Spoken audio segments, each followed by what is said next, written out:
Thanks to the supporters of channel member Exos Gaming. Yeah, 2 more massive games for us today. We face Fulham and West Ham. These are the last 2 of our fellow top 6 teams that we played for a while.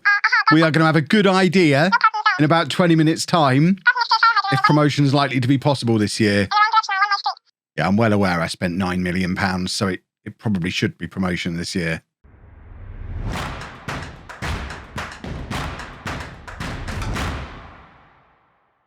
Hello and welcome to Part 81 of Homegrown. I'm Kevin. Coming up on today's episode, we have 2 games for you in the Championship. We're at home against Fulham and away against West Ham. Since I was last with you, we've only played a couple of games. 2 of them in the Championship. We're winning both of them. Yeah, we lost against Bristol City in the last episode, didn't we? So we beat Portsmouth and QPR in the Championship. We did get knocked out at the FA Cup by Premier League Wolves, mid-table Premier League Wolves. They battered us, really.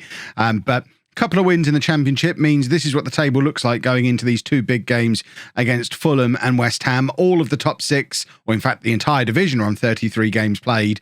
But all of us on 33 games played, we're on 68 points. Fulham, who we play first, are on 69, 1 place above us. And Bristol City on 70. Stoke in second place on 71, 3 points above us. And West Ham are 5 points ahead of us. West Ham, Stoke, Bristol City, Fulham all have a much better goal difference than we do. And in fact, our goal difference is the worst of the entire top 6. So we need points on the board. We need a minimum of 4 points from today. We need to beat Fulham, draw with West Ham, and then I think we're still in the mix. Anything less than that, and we're just going to have to make sure we cling on to the playoffs and go through that way. And this is going to be the team for the Fulham game. You're going to get to see the debut of, what's his first name? Roberto Costabile up front. He's played a couple of games for us already. Very clearly not yet settled in. He's only 18 years old, doesn't speak the language. It's going to be a while before this guy's a star. I think he will be a star, but he's kind of being forced into the team today because of injury and fitness issues in other areas. We've played a lot of football, and as you can see, a lot of our players are tired. Bar, Renan, Francis, all tired. I mean, Lay is as well, but he's being forced into playing. Harrison Davies is suspended. Brewerton's injured. We've got Zebi injured. Connor Roberts is too tired to play.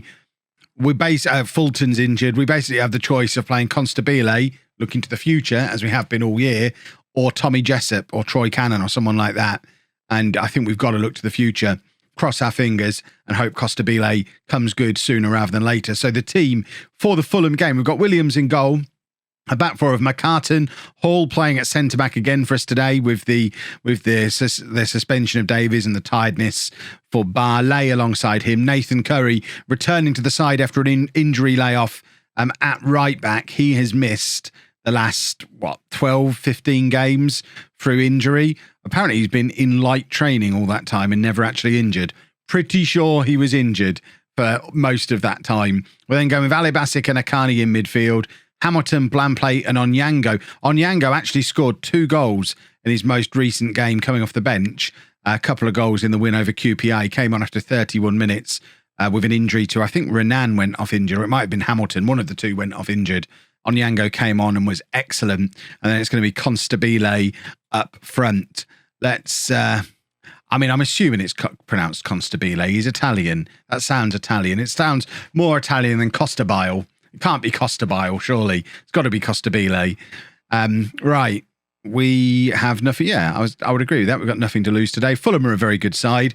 Of course, Kieran Hodgkinson, who's not available today because of fitness, he was at Fulham for a long, long time, is now permanently with us, but not able to show Fulham what they're missing because, again, fitness. Fitness is a real problem. We're playing too many games too close together, and our very young side are struggling a little bit with it, even though I am trying to rotate.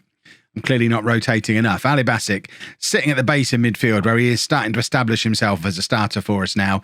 Curry with a lovely ball across to Micah Hamilton and he forces a save out of, I think that's Dean Henderson in goal for Fulham. I noticed before the game started. So half decent goalkeeper, not as good as Alex Williams, obviously, but no slouch in goal for Fulham either. Yeah, it is Dean Henderson. Well, there you go. What do you know? I can't even imagine how old he is now. What are we, 10 years in the future? How old is he in real life? I feel like he should be young, but because he's a goalkeeper, he's probably about 26. I'm sure one of you will let me know down in the comments, but I imagine he's getting on a little bit in-game now. Alex Williams is going to be the guy who achieves everything Henderson should have achieved. He's probably played 1,000 times for England. I've not noticed. Alec Lay has picked up a knock, and we are running out of defenders. Joe Barr's going to come on, even though he's supposed to be resting. We're going to end up having to play Derek McGowan, which I don't really want to play him in a big game against Fulham or West Ham. I want to get him used to the team in smaller, less important games. But we're running out of defenders, and these games against the teams in the playoffs are all coming together as defenders are picking up injuries and suspensions and tired little legs.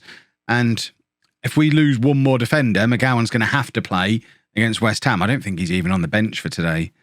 No, but he would have to be drafted in for the West Ham game if we were to lose one more defender. Although I think Davies is only suspended for this one game. It was a suspension for accumulation of yellow cards rather than for anything more serious than that. So I think that's just a one-game suspension. I think it's his first suspension of the season. If it's his second one, it's a 2-game ban, isn't it? Which means he does miss West Ham as well. 0-0 at half-time.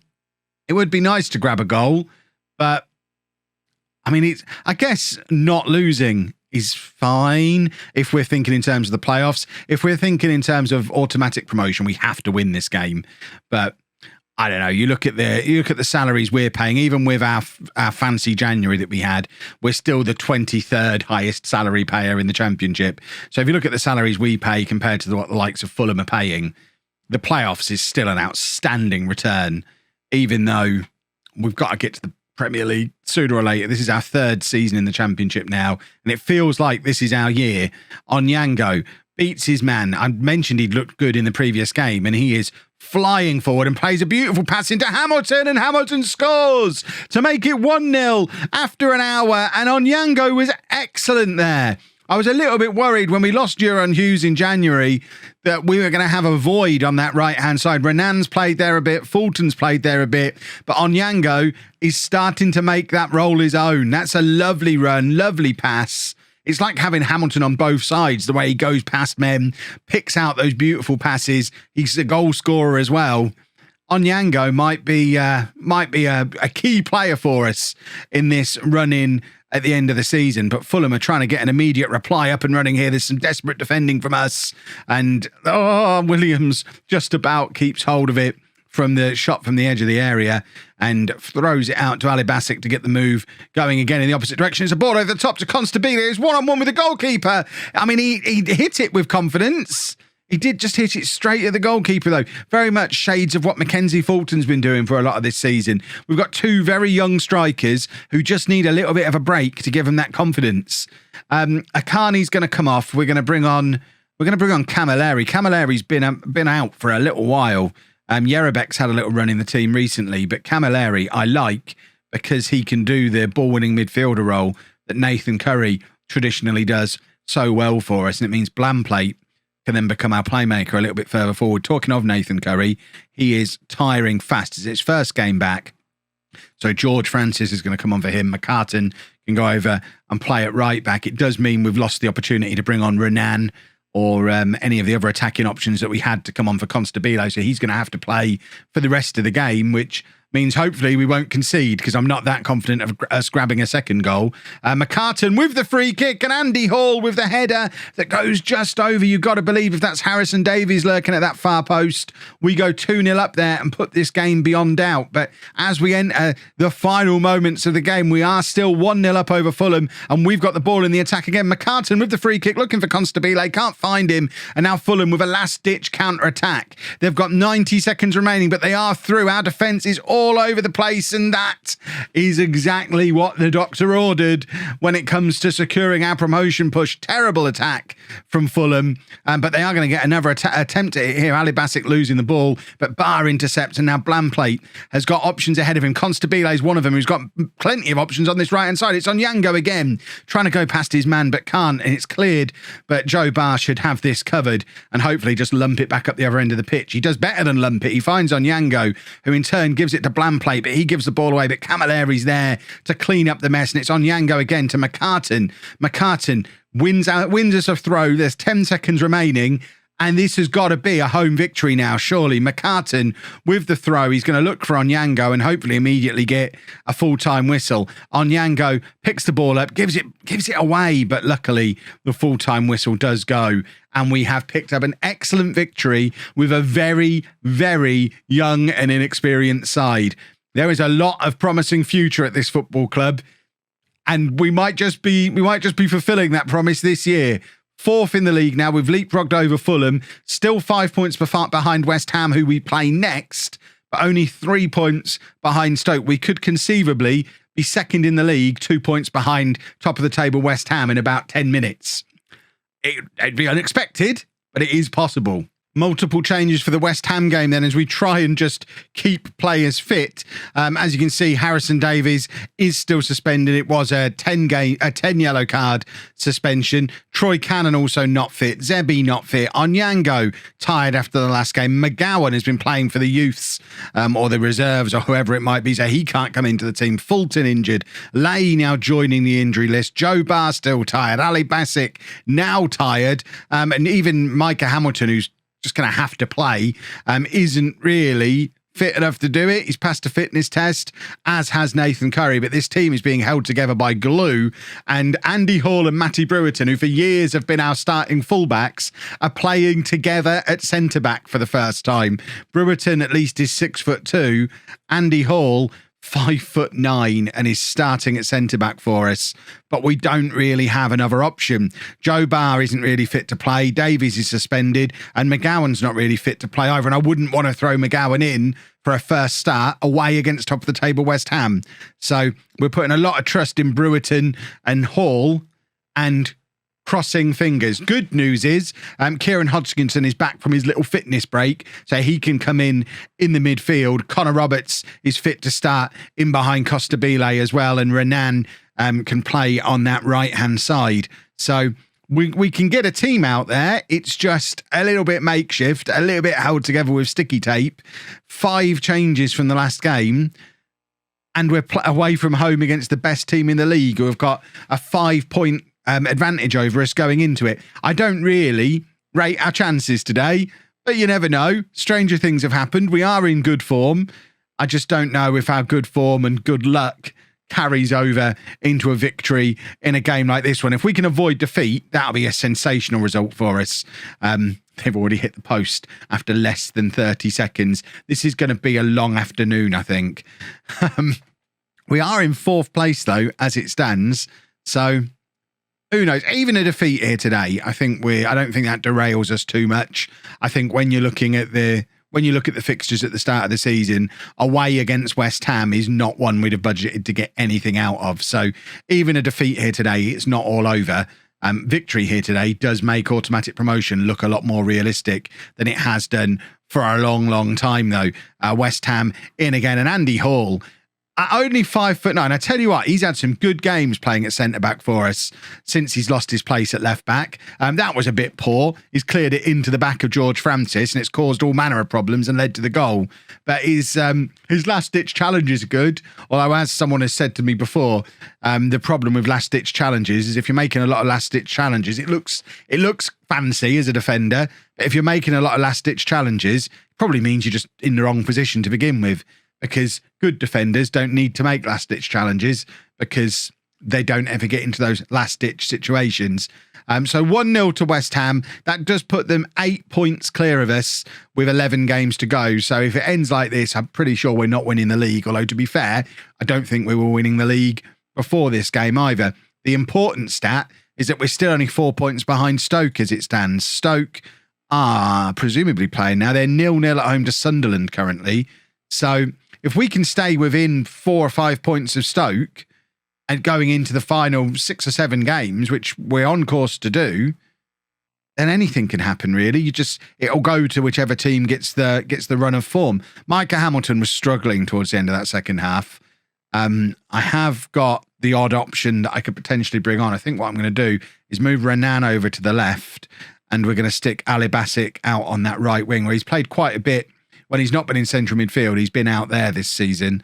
Camilleri would have been the other option, but Camilleri is much more of a defensive player, and I don't really want him out wide, I don't think. I think we'll go with this for now. I would love this to be the moment that that Costabile announces himself as a star for us. This is his 4th consecutive start, and we've not really seen much from him so far. Nathan Curry, the other guy who wasn't fit beforehand, has had to go off as well. So a not fully fit McCartan's come on to replace him. And now Hodgkinson plays it forward to Roberts. It's back to Akani. Akani trying to slot it in for Renan, but it's a poor pass. And it's left us in a lot of trouble again. And Andy Hall, once again, is in with the crunching last-ditch challenge. He's on a yellow card. I am a little bit worried that he might be getting sent off today. We've got Joe Barr on the bench who could potentially come on not fully fit again. The only problem with doing that is it, once again, as in the last game, robs us of an attacking change in these final 20 minutes. So I think we probably have to leave Hall on and just hope he doesn't get sent off, because I think Costabile has to come off before we break him. And I want to get Kieran Hodgkinson up front. So we're going to bring on Camilleri again in midfield. He's going to go in there as a ball-winning midfielder. Akani's going to be the playmaker. I'm going to go with that. And we're going to go attack him. And we're just going to roll the dice a little bit. We've got 20 minutes to maybe find a goal. It would be lovely if we could. It's not the end of the world if we don't. A narrow 1-0 defeat away against the best team in the league is never that humiliating a result. But goodness me, would it be nice for us to go and grab an equaliser. Francis lumps the ball forward, looking for Hodgkinson, who does actually win the ball in the air, flicks it on to nobody at all because there's nobody up there with him. But Camilleri wins it in midfield again. Roberts, that's another poor pass. We have been so guilty of sloppy passing today. You can tell we're just a tired team. Ali Basic to McCartan. McCartan now shouldn't be as tired as those around him. He's come off the bench in this second half. Ali Basic to Roberts. Roberts had Akani there as an option but didn't use him, and he's just given the ball away in a sloppy manner again. Camilleri's chasing around in that midfield trying to win the ball back, but they're just knocking the ball around him as if he's an untried kid who's running around like a headless chicken, which is pretty much the scenario. But Renan's got a bit of space to run into here. Renan! What a goal from Renan! It's an 18th goal of the season for Renan. It's 1-1 on 84 minutes. A piece of individual brilliance from Renan. Grabs us the equaliser. And that'll do. Blow the final whistle now, referee. We'll take this. This is stunning from Renan, playing in his best role on that left-hand side. We need to go to a positive mentality now rather than the attacking one. We will take this all day long. Final whistle.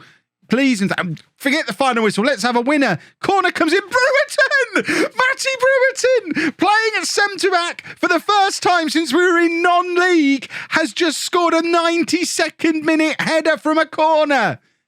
It's the most unlikely source of a goal you could ever possibly hope for. And on 92 minutes, it's West Ham 1, Home 2. We have done the unthinkable in today's episode. We've won both games against the two best teams in the division, and we are very much inserting ourselves into this automatic promotion hunt. With 11 games to go, we're 2 points behind top of the table West Ham, 1 point behind second place Stoke. We're starting to create a little bit of a gap now between those teams battling it out for sixth place. This is on, boys and girls. Whew. If you've enjoyed that, please make sure you leave a nice big thumbs up on there for me. Subscribe to the channel for daily Football Manager videos. And thank you very much for watching.